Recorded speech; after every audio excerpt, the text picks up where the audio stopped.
Stephen Colbert thought it would be just another night, lights, jokes, applause, but before Keanu Reeves stepped on stage, something happened backstage that no one was supposed to hear a quiet demand to.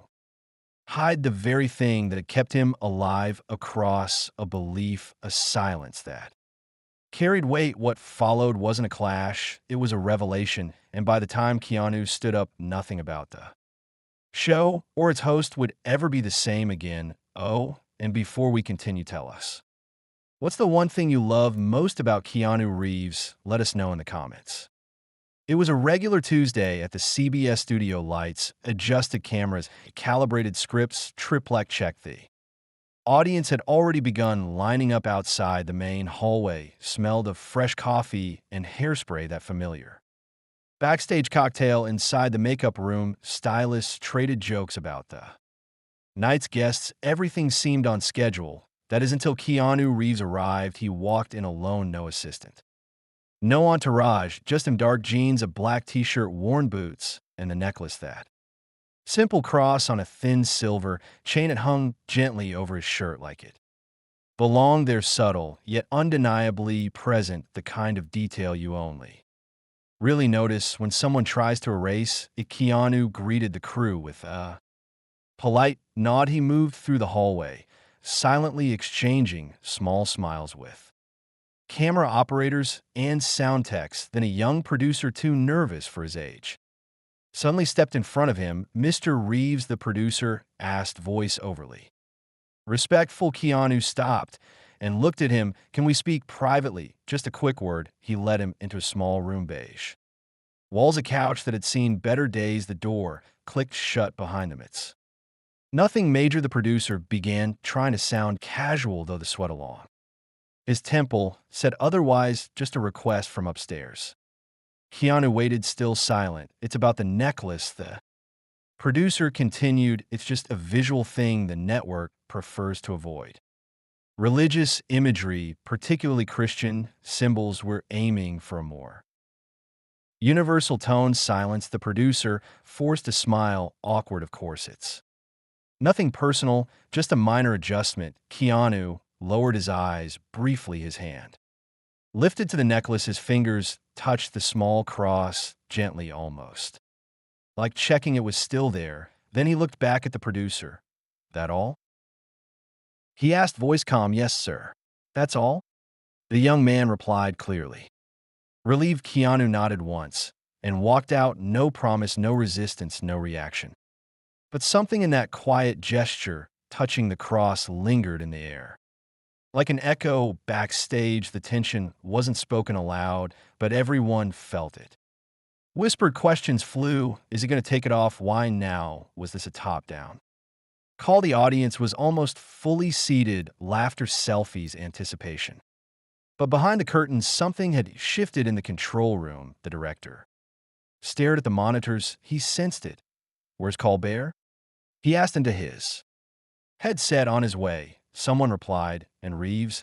"All good," but he kept the necklace. And the director exhaled, then gave the order, "Camera 2, go wider. If he doesn't take it off, don't push in too tight." In the dressing room, Keanu splashed water on his face. He looked at himself in the mirror for a few long seconds. No uncertainty, no doubt. He dried off, adjusted the necklace so it was visible but casual, not in defiance, not in concealment, just there, like it had always been. A knock on the door. "Mr.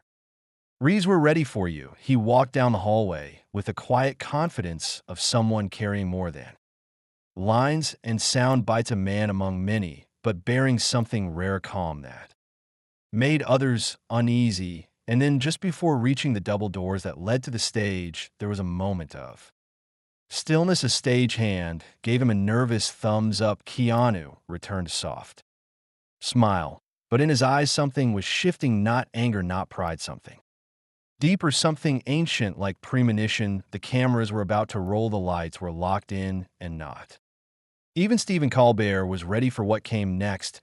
As Keanu walks toward the studio doors, he doesn't say a word, but behind his calm eyes, something unspoken is stirring. The cameras are about to roll, and this time not even Colbert is Ready for what's coming next, the band played its familiar intro.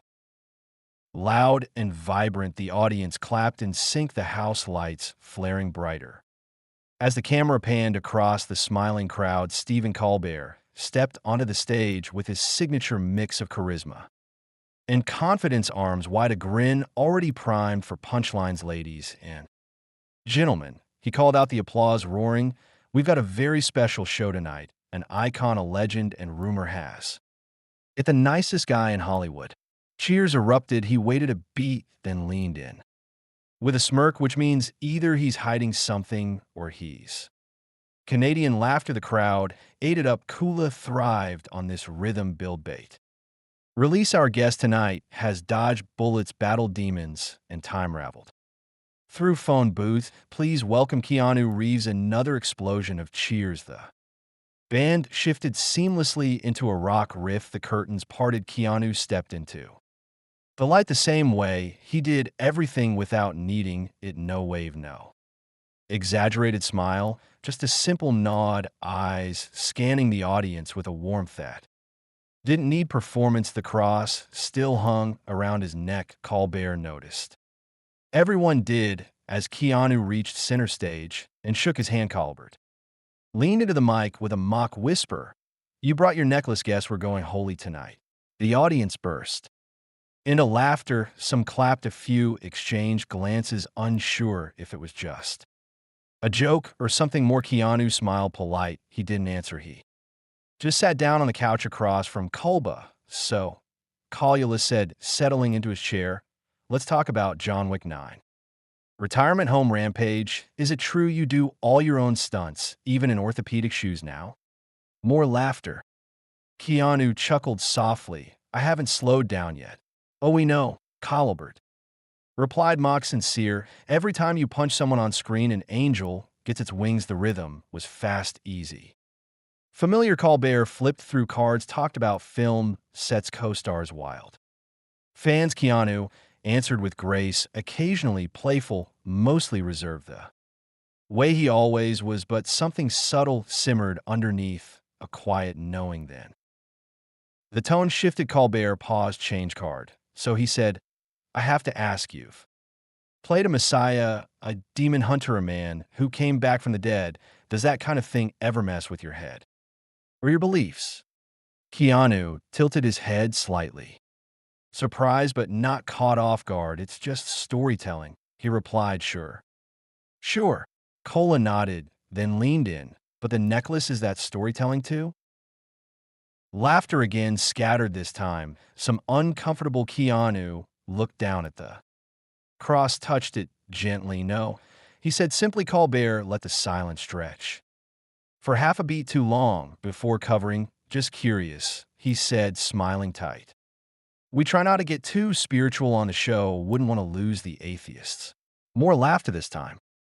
Thinner. Keanu's eyes didn't leave his host, still calm, still unmoved. I'm not here to convert anyone, he said, voice level. It's just part of who I am. Fair enough, Kula said, quickly sensing the shift, but he wasn't ready to let go. I mean, don't get me wrong, I respect belief. I used to be an altar boy, actually. He laughed at his own memory. The audience joined, unsure why. Keanu said nothing. Colbert cleared his throat, shuffled the cards. The usual ease was faltering. The crowd felt that the air had shifted, not into confrontation, but into something heavier, a weight that couldn't be joked away. Colbert tried to recover. He began. It's just rare to see someone in Hollywood hold on to something like that, a little quaint, don't you think? And that's when Keanu reached for the cross again, not dramatically, not defiantly, just with purpose. He didn't speak, but the gesture said enough. The camera caught it. The image flickered across millions of screens. Keanu Reeves, still as a statue, fingers resting on a silver cross, while the world around him laughed, and that silence, that refusal to play along, was louder than any line. Colbert smiled, but it didn't quite reach his eyes. So tell me, Keanu, he said, voice half sarcasm, half dare, do you really think there's someone up there watching us? The audience chuckled. Keanu's eyes locked onto his. He didn't Smile this time, and what he said next would not be a joke, and it would not be. Forgotten the air was still the laughter that had rippled through the studio only. Moments earlier had vanished not because someone asked it to stop, but because it had nowhere left to go. The tension that had begun as an undercurrent was now unmistakable. Colbert, always in control of the stage, suddenly felt as though he'd crossed a line, a subtle one. Invisible until it was behind him, and Keanu sat there. Unmoved. Colbert's question still hung in the air. Do you really think there's someone up there watching us? The audience chuckled, awkward, hesitant. The kind of laugh people make when they're not sure what reaction is expected of them. But Keanu didn't flinch. His hand rested gently on the cross. His posture was relaxed, yet somehow immovable. Unshakable, he leaned slightly forward. I don't think, he said, his voice quiet. Steady, I believe. Silence. Colbert blinked. The room was still. Keanu didn't rush eye. Where this, he continued, fingers brushing the silver cross, not to preach, not to provoke, and not because I need anyone to agree with me. I wear it because I've lost people I love, my daughter, my partner, my best friend. The words didn't feel rehearsed. They weren't delivered like a monologue. They landed with the kind of weight only truth can carry. The audience, once ready to laugh at anything, now sat in rapt attention. You could hear breath. Keanu looked down for a moment, then back up, not at Colbert, but into the audience, as if speaking to someone he couldn't see. This reminds me, he said, that love doesn't end just because someone's gone. It reminds me of the light they left behind, of the hope I still carry. Colbert shifted in his seat. His cue cards suddenly felt ridiculous in his hands. He glanced at them, then back at Keanu. There was no punchline here, no clever out. Listen, Colbert said, attempting a reset. I didn't mean to, but Keanu raised a hand, gently, not to interrupt, but to redirect. It's okay, he said softly. You don't have to agree with me, but I shouldn't have to hide this to sit here. He tapped the cross once, gently. If I have to hide this part of me to be welcomed here, maybe I don't belong here. A few people in the audience gasped, others exchanged glances, some nodded. Slowly, it wasn't outrage that filled the room, it was understanding, the kind that creeps in through the quiet. Colbert forced a smile, but his usual charisma had faded. This is a comedy show, he said, as if reminding himself. Keanu nodded, and I came here to be real. Another silence, a long one. Then Keanu reached up, unclipped his mic from his shirt, and placed it gently on the table between them. No anger, no drama, just decision. He stood. I didn't come here to be tolerated, he said. I came to be real. The audience didn't move. He turned and walked off stage, the cameras still rolling, the set lights glaring down on an empty couch. Colbert sat frozen. The band didn't play. No one cued a commercial for the first time in years.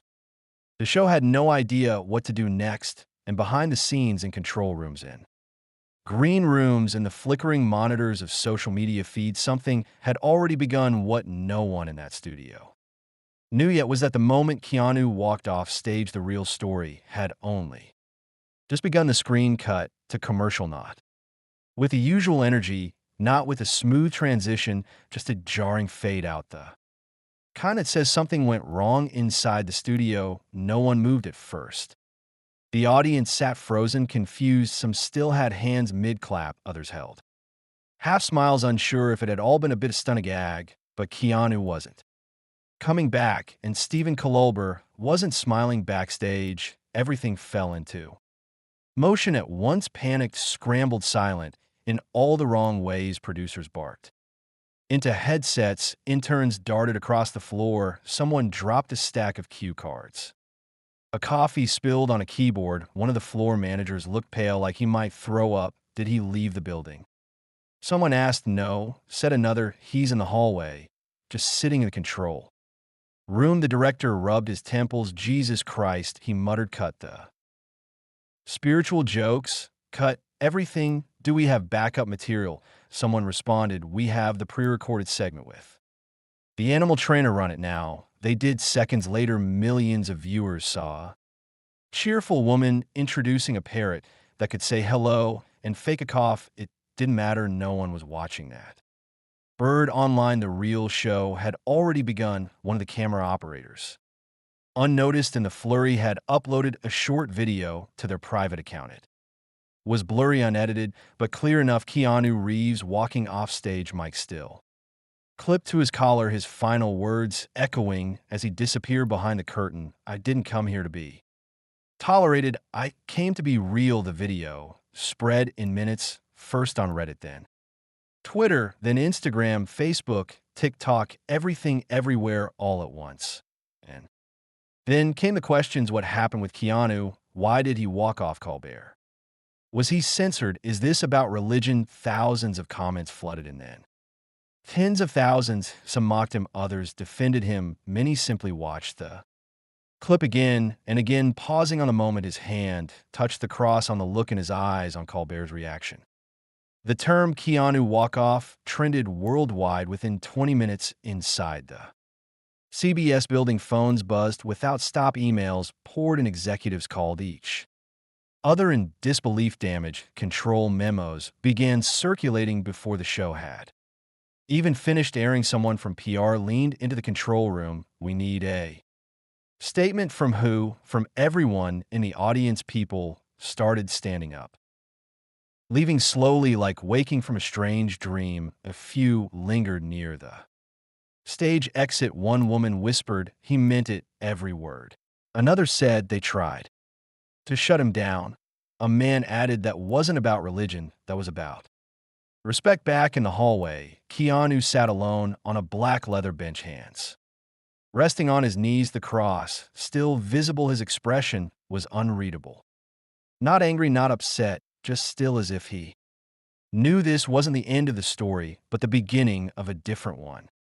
A junior producer approached him, hesitant. "Mr. Reeves," she began, "is there anything you'd like us to pass along, a message, a clarification?" He looked at her, kind but firm. "Tell them I didn't leave to make noise," he said. "I left to keep my voice." She nodded, unsure what to say. And then hours later, just past midnight, the real ignition happened. A second clip surfaced, this time not from a phone, from inside the studio's control room. A hot mic, cleaner audio, crisper video. The last words as Keanu walked off stage: "Faith shouldn't need permission." That line didn't just trend, it cracked open something. It became a rallying cry. By morning, it was everywhere, on t-shirts and tweets and comment threads, even tagged on the side of the subway station in New York. Hashtags exploded. Faith shouldn't need permission. Real Keanu, the walk-off, and behind it all something deeper was stirring. People weren't talking about Christianity or Hollywood or just one actor's beliefs. They were talking about authenticity. The question wasn't what did Keanu believe, it was why did he have to defend it. It started with a screenshot, just one blurry, taken hastily, a photo of an email on a computer screen posted anonymously on a fringe entertainment forum late at night. The subject line read, "Segment prep, Reeves note, necklace plus tone. MGMT." Below it, a line in bold, "Avoid religious promotion, keep it light if he insists." Cut to break. No sender name, no recipient name, just enough to raise suspicion and spark fury. At first, people thought it might be fake, a hoax, a Photoshop, but then came more clearer this time, full threads of internal correspondence from producers to segment writers, talking points, phrasing tips, risk mitigation language, play it off with humor if he pushes faith, maintain control of narrative, do not linger on symbolism, steer back to career when possible. We're not a pulpit. The email spread across Reddit, Discord, and eventually into mainstream coverage. And then the hammer fell. A known CBS staffer who remained anonymous confirmed the authenticity of the leaks to a respected journalist. Not only were the emails real, but the directive had come from multiple layers of management. They had anticipated pushback from Keanu, who, as one note put it, has a reputation for introspection that sometimes borders on the spiritual. The intention had been to keep the interview safe, controlled entertainment first, no room for real Faith not on their platform, the public didn't take it lightly within 48 hours. The hashtag #NAKFaith is not offensive overtook Twitter trends what it started. As a controversy around Keanu's interview had evolved into a cultural discussion and a reckoning celebrities began weighing and some criticized him subtly actors should stick to the role. Others defended him outright. Viola Davis tweeted, "Truth doesn't need a stage to be real." Keanu Reeves walked off because we stopped listening. That's on us. A former talk show host posted, "We've created platforms that can't hold real weight, then we punish people who carry it anyway." Unexpected voices emerged. Pastors, atheists, artists, educators, all pointing toward the same conclusion. This wasn't about religion, it was about authenticity and the quiet, calculated ways it's policed. In one viral TikTok, a woman with pink hair and a "No God's No Master's" shirt stared directly into the camera and said, "I don't believe in what he believes, but I believe in his right to believe it," without being shamed on national TV. The comments poured in. It wasn't even what he said, it was how calm he was. "I felt seen, and I don't even wear a cross." He didn't walk out, he walked up, and still Keanu said nothing. He hadn't given a single interview since the night of the broadcast. No tweets, no public statements, just a silence that now spoke louder than most headlines. But behind the scenes, people were still trying to get ahead of the story. Damage control meetings, crisis PR consultants, a new framing strategy was drafted, one that emphasized Keanu's emotional sensitivity and tried to label the moment as a creative misunderstanding. It didn't work because something else had leaked this time. It wasn't an email, it was a voice recording. A journalist, mid-level, not famous, posted a teaser for her upcoming article. In the caption, she wrote, "And an anonymous source just sent me a recording. You need to hear what Colbert said." After the cameras stopped rolling, the audio dropped. The next morning, it began with silence, then footsteps. Colbert's voice followed, low and tense. He kept the cross on. "Damn it, another voice." A producer, "You told the writers to poke, you wanted the reaction." Colbert again, frustrated, "Yeah, but I didn't think he'd walk. I thought he'd laugh, that he'd play along, make a cute pause." Then one last line, "He made me feel small." The clip was under a minute, but it detonated because it wasn't just about what Keanu believed anymore. It was about how uncomfortable people get when someone refuses to shrink for their approval. That's what the world heard in that recording, and suddenly people weren't just watching a controversy unfold, they were watching a fault line crack, a line between performance and presence, between tolerance and truth, and somewhere in the middle of it all stood a man who never raised his voice, never argued, never attacked. He just stood then. Walked. The camera was different this time. No audience, no band, no desk, just Stephen Colbert in a plain chair seated in a modest studio. No witty intro, no applause, no lights to soften the edges, just a man in front of a lens that couldn't be charmed. "This won't be a monologue," he began, hands clasped tightly in his lap. "It's not a bit, no cards, no punchlines." He looked tired, not just physically, something deeper, the fatigue of facing something you've run from for too long. "It's been a week since Keanu Reeves walked off my show," he said. "A week since the cameras caught what they were never meant to capture, in a week since people started asking questions I didn't want to answer." He took a breath. Long, shaky. "I've made a career out of laughing at things, at power, at politics, at myself, and sometimes at faith." He looked away for a second, then back into the camera. "When I saw Keanu touch that cross, something happened, not anger, not mockery, shame." He paused. "I grew up in a religious home, very religious. I was an altar boy. My mom believed deeply. She prayed every night, even when things got bad, especially when they got bad. The silence that followed felt sacred. I lost her when I was 22, he continued, and with her I lost my faith. I couldn't hold both things. The grief was too heavy, and belief felt like a lie. I didn't want to keep telling myself." He shifted eyes, glossing with memory. So I laughed instead at everything at belief, at hope. At symbols people wore on their necks, he exhaled long and slow, but when I saw him sit there not preaching, not posturing, just being, I realized I wasn't laughing. At his cross, I was laughing at what I'd buried the words, sat there raw and open. Colbert looked directly into the lens now. I was told to keep the show light too. Steer clear of hot button issues, and yeah, I push him, I use sarcasm too. Soften the discomfort. But here's the truth, he didn't make me uncomfortable because he believed in something he made. Me uncomfortable because I don't he let that hang in the air I didn't plan to.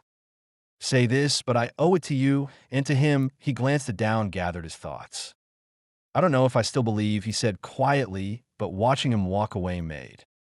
Me wish I did the camera, didn't move it, didn't need to, I don't know what comes. Next Colbert finished, but maybe it starts with saying I'm sorry the screen. Faded to black, no outro, no credits, no ads. Just a moment one that millions watched and felt that night, Keanu Reeves. Didn't respond publicly, but something happened. A delivery man dropped off a small envelope at the studio addressed by hand, no return address inside. A single photo, a silver cross resting on a wooden table, next to it a single unlit candle, no words, none.